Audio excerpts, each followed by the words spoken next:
Naku, mamaya-maya lang makakasama natin yung ating bisita, si Secretary ng DOST, Fortunato de la Peña. Pero bago yun, pag-usapan muna natin habang hinihintay natin yung kanyang pagdating, yung surprising uses of charcoal. Meron ba kayong mga uling? Aba, ito po ang mga pwede nyong marinig mula sa taong bahay kung inaakala nyo na ang uling ay gamit panluto o pang-ihaw lamang. Yan ang alam natin, di ba?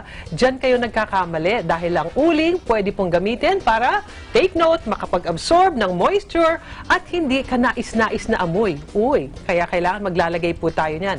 Ilagay lamang po ito sa inyong mga bathroom o kaya sa inyong mga refrigerator or anywhere na gusto nyo maging fresh yung amoy. At saka yung sabi nga, hindi yung parang nagkakaroon ng mga wet spots dun sa loob ng ating mga closets o kaya sa basements, lalo na ngayong mga tag-ulan. Ayun. Ayan. At kung nais naman ninyong magtagal ang inyong cherished possessions, maglagay lamang ng uling malapit sa mga linens, litrato, mga damit at iba pa.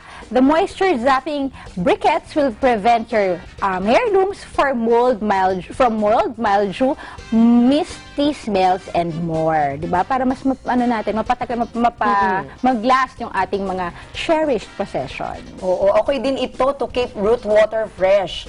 Maglagay ng isang pirasong uling sa tubig na may plant cuttings. For sure, the charcoal will keep the water fresh.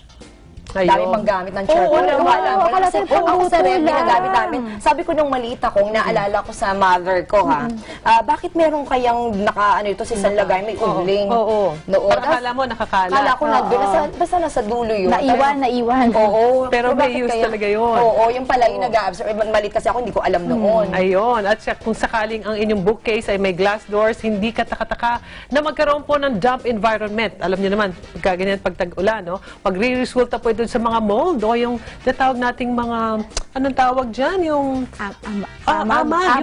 Yes. O kaya para maiwasan po ito, simply place a piece of charcoal o yung uling dun sa mismong bookcase, and this will keep the books dry and amag-free, mold-free. Yan. Ang daming gamit ng uling. Kala lang natin pang ihaw.